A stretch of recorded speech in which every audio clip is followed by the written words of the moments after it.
Hola amigos, bueno, hoy es 11 de noviembre de 2017. Ayer tuve la segunda sesión del juicio oral en contra del señor Eduardo Córdoba Mendoza, más conocido como Mina, por el asunto del homicidio del prestamista. Ese va a ser hoy el análisis en relación con ese audio del día de ayer. Ya me lo entregaron hoy, yo creo que este fin de semana lo subo para que ustedes continúen con el análisis de la segunda parte de la intervención de la Fiscalía con sus testigos y se suspendió porque faltan todavía otros 2 testigos más de la Fiscalía que quedan pendientes ya para enero por cuestión del tiempo, y después sí los 5 testigos que tengo como defensor, pero que ya quedaron fechados para el 2 de febrero. Por el momento, pues como el señor está en libertad, me ha ido acompañando a las respectivas audiencias de juicio oral. Pero esencialmente me voy a referir a este caso, es decir, lo que ocurrió el día de ayer en relación con el testigo único y principal, que es el meollo del asunto aquí, porque tiene una incidencia y unos resultados de acuerdo a cómo se manejó el interrogatorio directo de la Fiscalía y el contrainterrogatorio. Pues muy bien, recordemos el caso entonces. El escrito de acusación, ¿cómo fue que se presentó por la Fiscalía? Que el día 21 de diciembre del 2016, a eso de las 7:37 horas aproximadamente, en un barrio aquí, Tejares de Salomia, de la ciudad de Cali, se encontraba el hoyo Siso durmiendo, momento en el cual llega uno de sus empleados, pues el hoy acusado, llamando a la puerta, por lo cual este abre, pero se dispone a prepararse en el baño para atenderlo. Momento en el cual el señor Córdoba lo llama con el pretexto de mostrarle una persona para ver si lo conoce, y es cuando el señor Castrillón se asoma.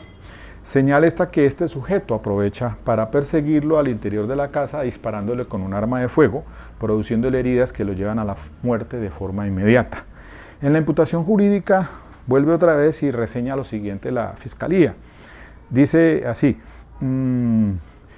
teniendo en cuenta que fue este ciudadano, o sea, el acusado, quien, aprovechando la confianza de la víctima con acuerdo previo, lleva al agresor hasta el lugar sabiendo que éste portaba un arma ilegal, en este caso al sicario, hace abrir la puerta al señor fulano de tal y lo llama para ser visto por este, y así señalarlo inequívocamente, garantizando su huida con su inerme reacción, siendo este un importante aporte para el resultado obtenido. Así entonces calificó el ente acusador en su escrito de acusación como una coautoría, entonces por el delito de homicidio agravado y el porte de arma de fuego, en concurso con esa conducta punible. Aquí entonces señala que es probable coautor, y entonces vamos a mirar lo siguiente. Antes de entrar al análisis del testimonio principal, la columna vertebral de este juicio. Resulta de que el artículo 29 pues, del Código Penal, la ley que regula pues, el Código Penal, señala como coautoría lo siguiente. Habla de autor y en el inciso segundo dice: son coautores los que, mediando un acuerdo común, actúan con división de trabajo, atendiendo a la importancia del aporte. Así entonces lo calificó el ente fiscal. Resulta de que también aquí está en el artículo 30 lo del asunto de la participación. ¿Quiénes son partícipes? El determinador y el cómplice, pero ubiquémonos entonces en el cómplice. Quien contribuya a la realización de la conducta jurídica o preste una ayuda posterior por concierto previo o concomitante a la misma, incurrirá en la pena señalada en la infracción penal disminuida de una sexta a la mitad. Bueno, ustedes van allí a mirar entonces detenidamente. Se van a ubicar, entraron 4 testigos. Un policía judicial del CTI, Alexander, quien hizo las labores de investigación. Ese día 21 de diciembre pues se encargó de recibir el acta del derecho del capturado y se le pone a disposición al señor Eduardo Córdoba y pues hizo las primeras diligencias como entrevistas y otras dirigidas pues a recopilar algunos elementos materiales de prueba y evidencia física. Pero aquí hay algo que les voy a comentar y es lo siguiente, mire, uno cuando va a un juicio oral se va expuesto a muchas cosas. Hay algo que es incierto, que entramos a esos juicios y estamos tan estresados con el tema, tan nerviosos, y hay que reconocerlo, y más cuando de pronto la carga de la contraparte es bastante. Digo aquí porque la carga de la contraparte porque estaba la fiscal, estaban dos abogados como parte civil y también, miren ustedes el asunto del Ministerio Público. Esa es una balanza que va en desequilibrio porque estoy yo solamente como abogado defensor, luchando contra todo eso, contra la contraparte. El tema, insisto, el tema de sentar bases probatorias, que todavía nos rajamos en ese punto cuando se trata de refrescar memoria o de impugnar credibilidad, lo reconozco, porque ahí también cometí fallas, porque no vamos a decir que no, se le pasa a uno y ahí el juez le increpa que siente las bases. El tema del contrainterrogatorio, el manejo del contrainterrogatorio, mire, cuando uno va a un juicio oral tiene que ir debidamente preparado. Yo lo estaba, sobre todo en relación con las dos entrevistas que le han tomado a la señora, a la esposa del Lobo Siso. Sin embargo, admito que todavía se cometen errores y yo lo admito. En la marcha del sistema he ido indicando de que solamente las experiencias repetidas nos dan las habilidades. He cogido más cancha porque pues acá con el sistema como defensor público en el programa de infancia y adolescencia, ya con 150 casos encima, y de esos un 25% que se ha ingresado a juicio, hemos aprendido pues a conocer de primera mano cómo es la dinámica de los juicios orales.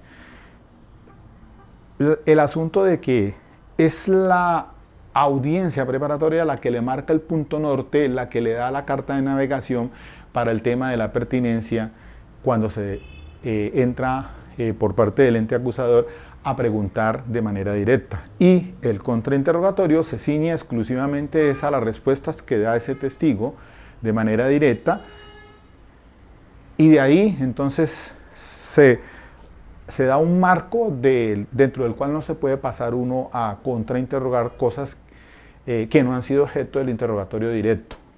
Pero como en esencia el contrainterrogatorio, lo he venido insistiendo, en esencia, si el testigo no te afecta, no preguntes. Pero si el testigo, como en este caso, esencialmente ese testigo que fue presencial de los hechos, es la columna vertebral para extraer información, y entonces hubo fallas también por parte de la misma fiscalía.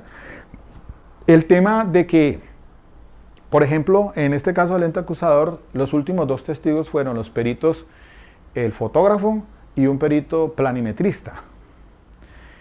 Hizo las cosas al contrario, porque primero escuchó el testimonio de la esposa de la víctima y después utilizó entonces, llegaron los dos testigos, el planimetrista y el otro técnico, y se utilizó un videoin para graficar como prueba demostrativa, como lo señala la norma procedimental. Ingresó también al juicio oral de esa manera, pero si hubiese utilizado primero eso para después entonces, cuando entrara el testigo, se hubiese empleado ese videoin a fin de ilustrar al juez. Aquí hay fallas en las que por eso es que el juez, ante la situación que se presenta de no tener graficado y visualizado la escena del delito, él no tiene una apreciación objetiva, sino que de acuerdo a la manera en que usted le vaya preguntando de manera directa y dando esas informaciones que va construyendo el escenario. Pero si se tiene una evidencia demostrativa o todo lo que está diciendo el testigo proyectado a través de un video en el cual se puede apreciar el lugar de los hechos, le va seguramente a dar una mejor apreciación a ese juez que está ahí sentado. Como no hay una reconstrucción de los hechos como tal, sino que la reconstrucción de los hechos se van dando a través de la introducción de los testigos y los peritos, es que entonces muchas veces es necesario acudir a esos implementos de audiovisuales para poder obviamente graficar y darle una idea más contextualizada de cómo las circunstancias de tiempo, modo y lugar. Eso sí que es esencial también entonces que lo vamos pues cada día aprendiendo un poco más en estos juicios orales. Sobre todo en este caso que es tan complejo porque es un delito de homicidio. Y recuerden que la audiencia de acusación y en la preparatoria, especialmente esta última cuando el juez le hizo la advertencia a la fiscalía, señora fiscal, recuerde muy bien que usted está acusando como coautor, porque el autor material es el sicario, pero el otro señor estaba allí, el empleado, y le está imputando como coautor en una empresa criminal con una división criminal de trabajo con un aporte esencial a ella, que eso es lo que tiene que demostrar en el juicio oral.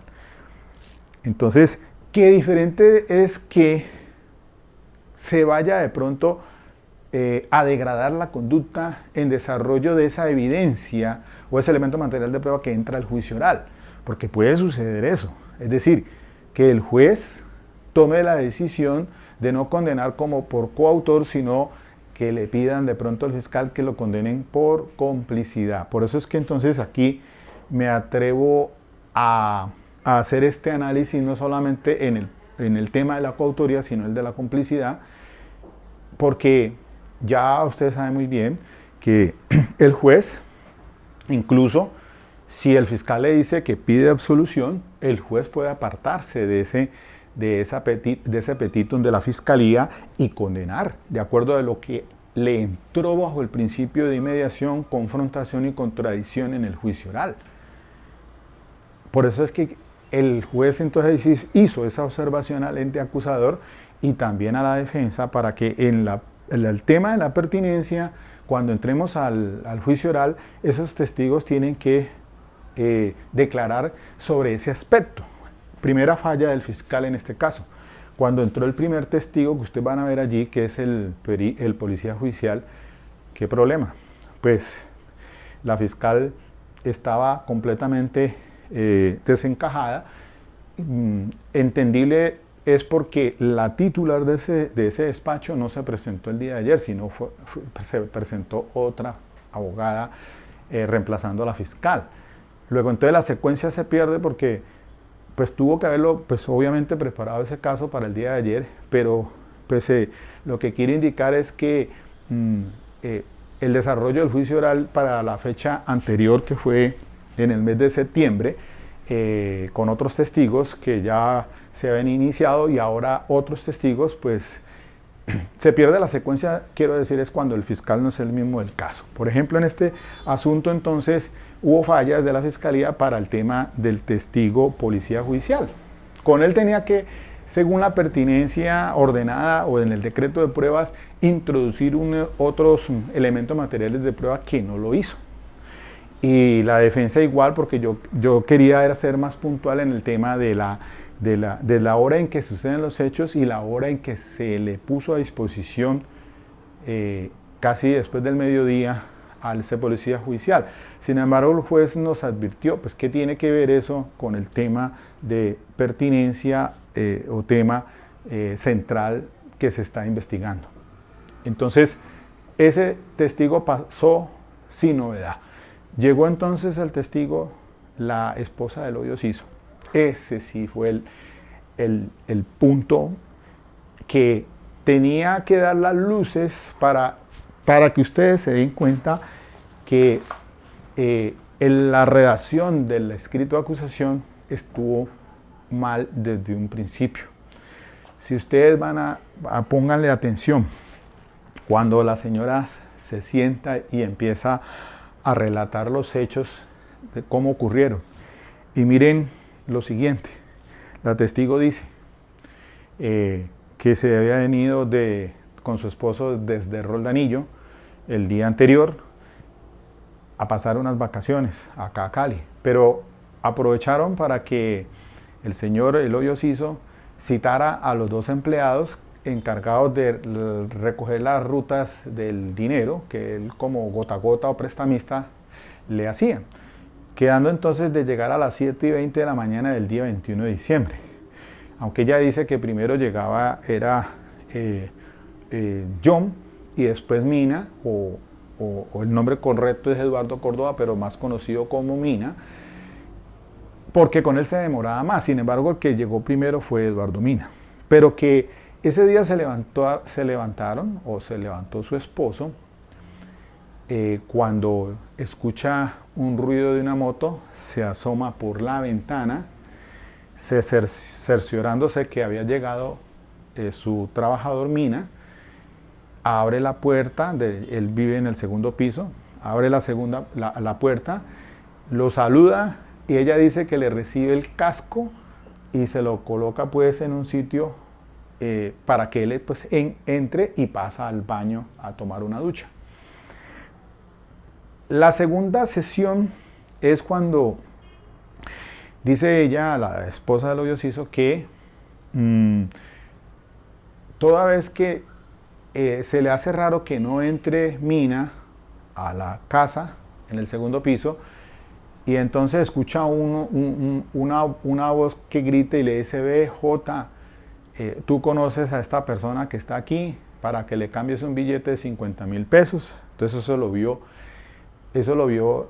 Ella, cuando se asoma por la ventana, primeramente ve desde esa ventana que queda en el segundo piso, que tiene dos lados, uno hacia el frente, que es cuando ve llegar a la moto, pero tiene un espacio por este lado de acá que se puede observar a una persona que sube unas gradas en espiral y está en el marco de la puerta de entrada a la casa. Ella ve dos personas allí, afrodescendientes, el señor Eduardo y un tipo de una camisa roja. Por eso ella dice que salta de la cama para decirle a él que ojo, que haya otra persona allí. Entonces es cuando ella sale de la habitación y ve a su esposo casi ya de frente, pero recibiendo el disparo, y seguidamente el señor trata de subir al tercer piso y ella entonces se va a proteger o a mirar a unos hijos, los niños menores de edad que estaban allí, y al mismo tiempo ve pues que su esposo después va al tercer piso y lo encuentra ya agonizando, que en esas estaba el hijo del señor que presta el servicio militar y había llegado en las horas de la madrugada, que fue quien sale, pero ya tardíamente, tratando de perseguir al sicario, pero este ya había huido del lugar. Que el señor Eduardo entonces, dice la señora, que él, después de que este sicario le dispara, no lo vio que ingresó al inmueble, sino que se bajó. Salió baja del segundo al primer piso.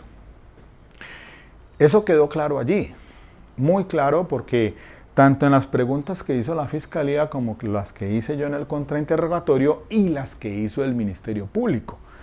Y también el mismo juez, porque él no había comprendido muy bien y quería clarificar las cosas. Luego entonces son dos fases completamente diferentes. Una, cuando el esposo de ella se asoma a la ventana y cerciorándose que había llegado Mina, y viene y le abre la puerta, Mina sube, le entrega el casco y se apresta a entrar, pero no lo hace. Ahí es que seguramente entonces aparece el sicario, sube, y es cuando le pregunta, entonces pues es posible que le haya preguntado si le cambiaba un billete, y le dice entonces Mina a su patrón que si conoce a esa persona. Es cuando se asoma a él y ahí este tipo llega y le dispara entrando al inmueble. Entonces, las preguntas del contrainterrogatorio, si ustedes las examinan, fueron precisas en ese aspecto. Señora fulana y tal,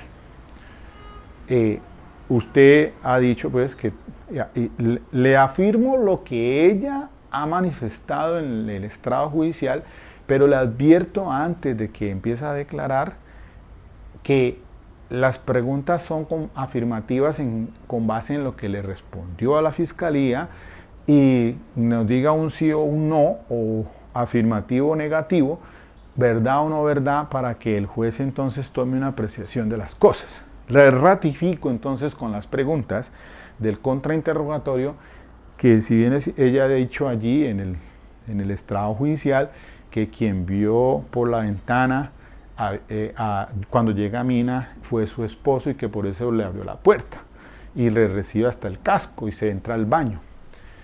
La segunda parte, que es que ella cuando se da cuenta de que no ingresa y escucha unas voces allí, se asoma por la ventana, ve a las dos personas afrodescendientes y es cuando escucha entonces el grito de que si, llamando la atención a J, que si conocía a esa persona que está allí, y es que se le hace el disparo y lo persigue el sicario y lo mata.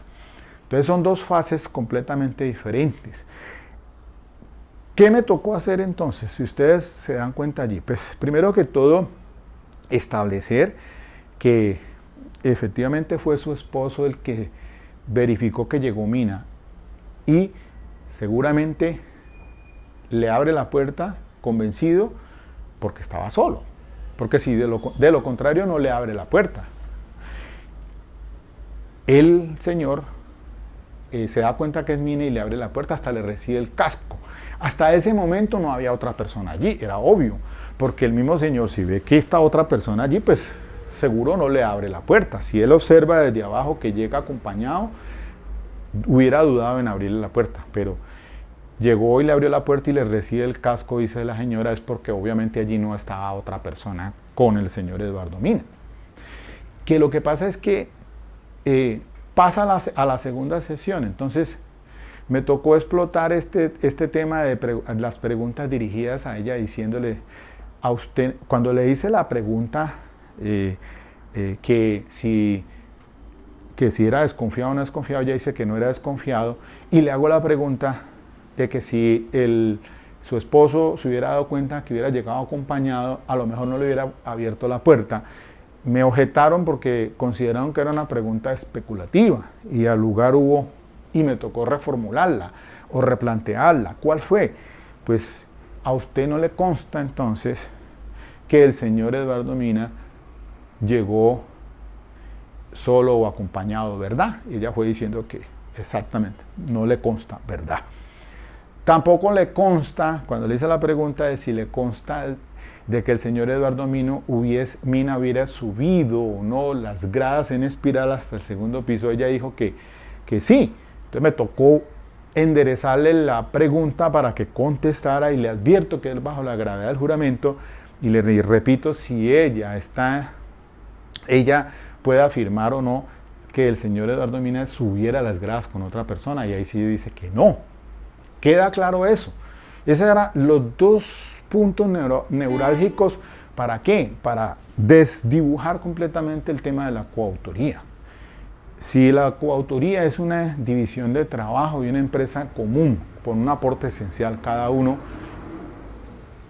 ¿dónde está entonces, en este caso, la situación de decir que no hay prueba, porque no existe, porque el occiso abre la puerta es porque llega solo y lo recibe el casco incluso, corroborado por la esposa de forma negativa de que ella no le consta, y eso es evidente? Entonces luego la cosa cambia desde un punto de vista completamente diferente, porque dígase usted que en primer lugar el señor Eduardo llegó solo, no venía acompañado, subió las gradas solo, no va en compañía de otra persona. Si la señora hubiera afirmado que el señor llegó en compañía con esta otra persona y subió con él hasta el segundo piso, la cosa cambia completamente. Pero allí cabe la posibilidad entonces, y advierto lo siguiente: el hecho es que el señor Mina llegó solo, se sube y le abren la puerta, le entrega el casco. De hecho, eso está probado porque la misma señora lo dice. Hasta ese momento no estaba allí el otro, el sicario. Puede ser que se llega y suba, entonces es cuando Mina no sospecha nada y lo ve la señora allí parado en el ático de la puerta, en el marco de la puerta, y que le dice Mina que si conoce a este señor, y ahí el tipo aprovecha y le dispara y entra y lo mata. Lo probado está entonces es que Mina o Eduardo Córdoba no ingresó al inmueble, no estuvo, y eso se lo dice a la pregunta que le hace el juez cuando que sea complementario, si dentro del contexto ella en ese terreno en que va y ve a los niños y luego lo sube y lo ve en el tercer piso agonizante, ella dice que allí no estuvo nunca Eduardo. Cuando le hacen una pregunta también, que si la fiscal hizo una pregunta, que cuando le hace el disparo, le hace la pregunta y ella dice que dónde estaba Eduardo, y ella dice que se había bajado. Por ahí entonces vuelve otra vez y trata de repetir, y la fiscal, y es cuando le objeto porque le estaba insinuando preguntas, cuando le dice, estaba en el primer piso, entonces yo le objeté, pues ya lo había dicho, la señora dijo que se había bajado.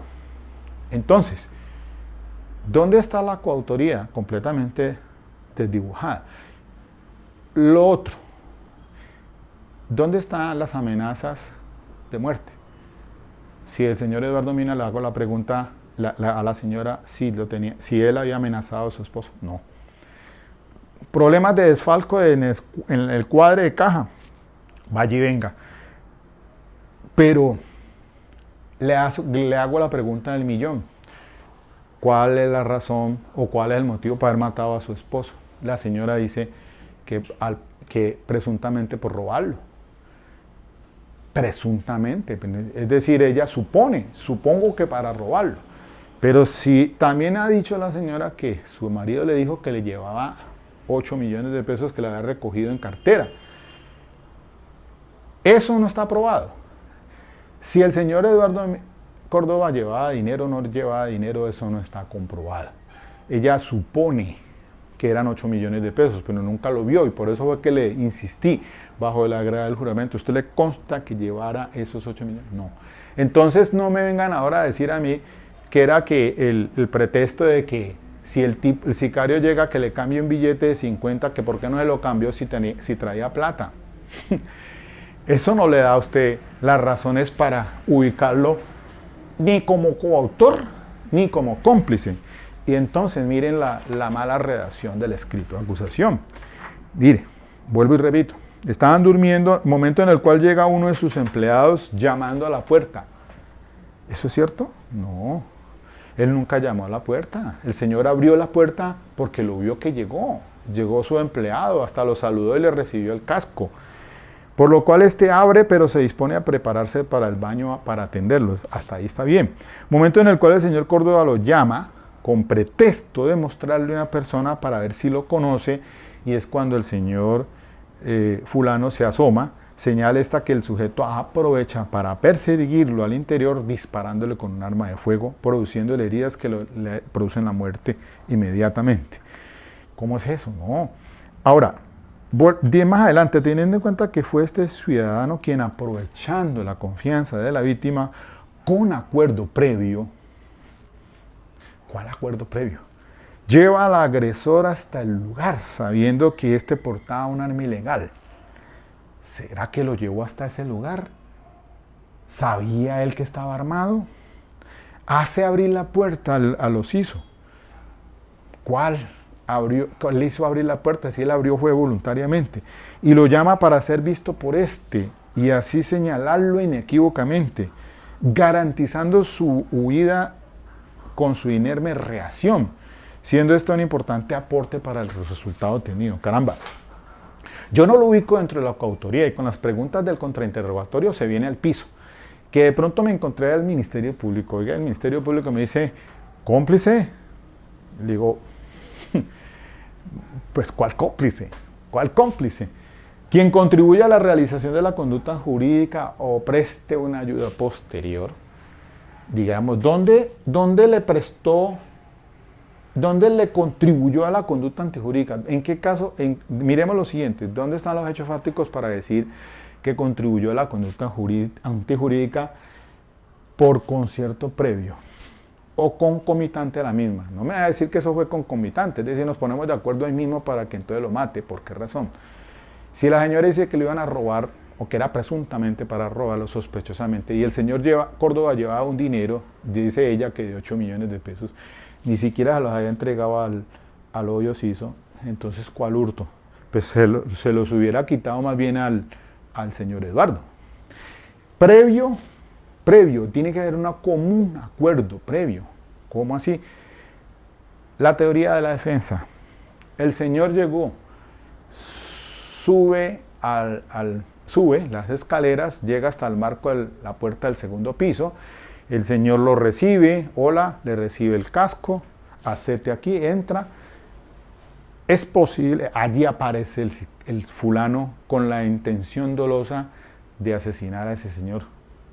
Llega hasta el marco de la puerta. ¿Por qué no?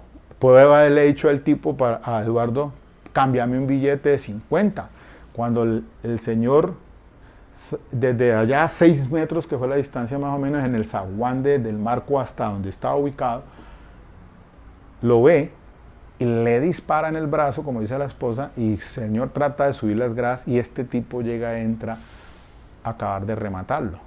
Eduardo no ingresa, tuvo que haber del susto salido, bajar las escaleras, desde el marco del segundo piso, baja las escaleras y se parapeta allá en la parte externa, porque cuando llega la policía, lo dice la señora desde el tercer piso, dice, allá está Mina, échenle mano a Mina. Si Eduardo Mina tiene que ver en esto, porque uno huyó del lugar, porque se queda allí esperando entonces a la policía para que se le capture.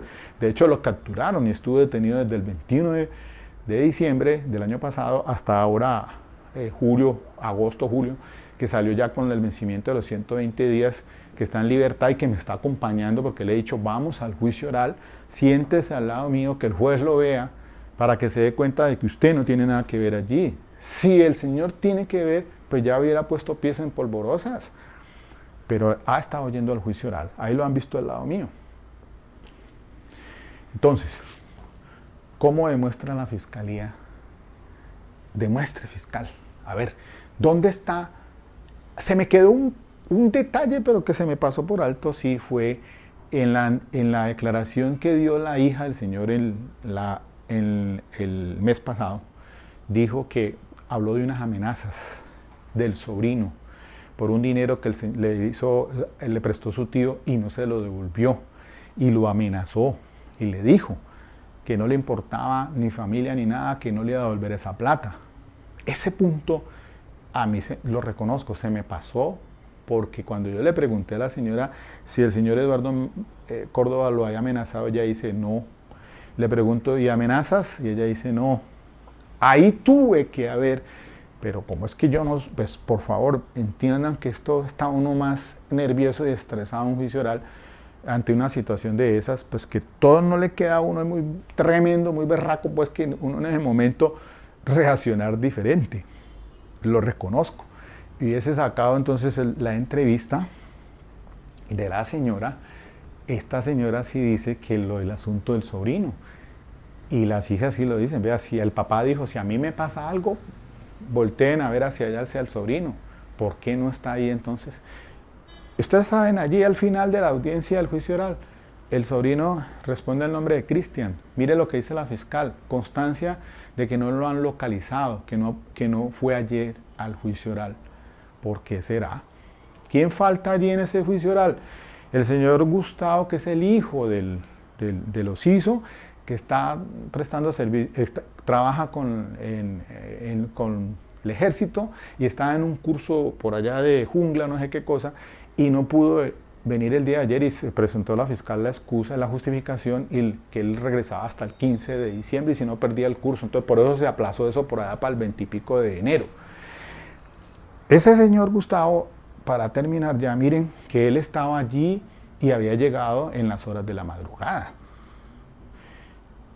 Eduardo y yo no sabían nada de que llegó el hijo del Señor a esas horas de la madrugada y estaba durmiendo allí. Y él fue el que después de escuchar el disparo, como lo dice la esposa del obisiso, se asomó y es que trata de, persigue, mejor dicho, a este señor. Con ese testigo, pues seguramente me va a tocar para la próxima establecer lo de las amenazas, aunque pues miren que la fiscal pues nunca preguntó nada sobre las amenazas, se guardaron eso. Si la vez pasada la hija del señor sí lo dijo, ¿por qué esta vez no le preguntó a la fiscal ese tema de las amenazas del sobrino al señor? Guardan absoluto silencio con ese punto. Y yo debía haber utilizado la entrevista para impugnar credibilidad, porque dice que no hubo amenazas. Sí, debía haber sacado el documento para que, no para refrescar memoria, sino para que, o también puede ser para refrescar memoria, pero también tratando de que ella leyera esa parte donde dice que sí, efectivamente su esposo le había dicho las amenazas del sobrino. Y eso hubiera sido crucial. Pero bueno, está la declaración de la hija en la sesión pasada y eso cuenta, eso es importante. Que no apareció ahora el señor Cristian. Bueno, vamos a ver si para la próxima sesión que tiene la fiscalía y tiene que llevar al hijo del señor, al sobrino que está citado también y un testigo de acreditación para unos asuntos de unas sábanas de cruzadas de llamadas. Luego entonces, ¿qué pasa allí? Miren, hasta ahora la fiscal no ha clarificado nada sobre razones de motivos y causas para matar al señor. Todo se ha quedado en una incógnita que ni la misma esposa sabe por qué razón lo mataron. Se presume, pero nada se vislumbra en relación con las causas del homicidio. Y entonces, ¿de dónde van a establecer ahora un autor determinado? El autor pues intelectual, digámoslo así, porque el sicario es el autor material. ¿Y de qué manera entonces se piensa vincular al señor Eduardo, quien ha venido con toda esta procesión de este proceso, teniendo que esperarse pues hasta finalmente todavía a finales de enero, principios de febrero, para ver cómo se resuelve este caso?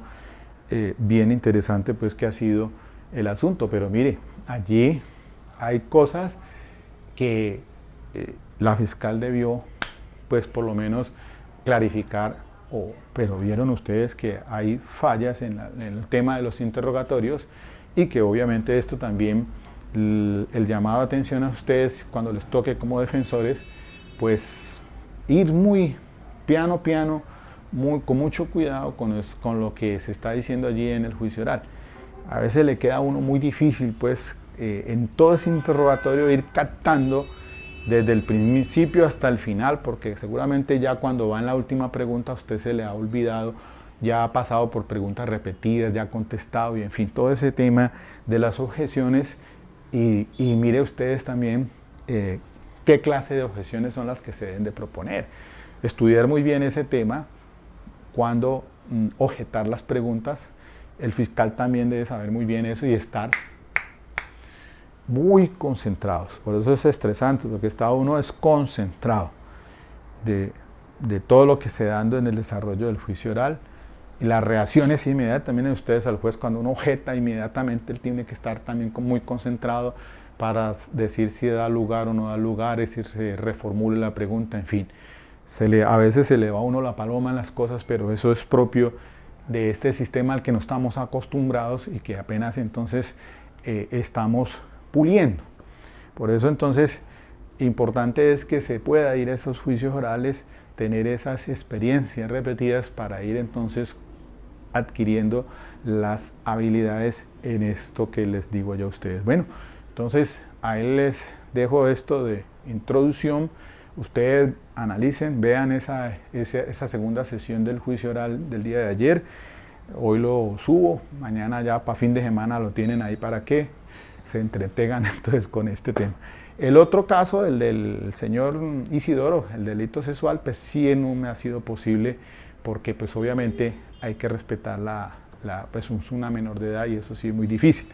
Pero ahí les digo que también ahí más o menos vamos con ese tema de los interrogatorios y ha sido también esa sesión, la tercera, ya la cuarta sesión que vamos porque ya pasó primero la declaración de la mamá, después de la menor en cámara Gesell, ya declaró la psicóloga de Caibas, o sea, la psicóloga de la técnica, también el miércoles pasado, sí, el miércoles, eso fue esta semana, el 8, la sesión que siguió fue el testimonio de la TIEDA y quedan pendientes dos, el perito médico, el informe de medicina legal y también queda pendiente, y creo que ese va a ser también interesante, sobre la psicóloga forense de ese caso, que también hay unas irregularidades tremendas en esos informes que presentan cuando el forense o en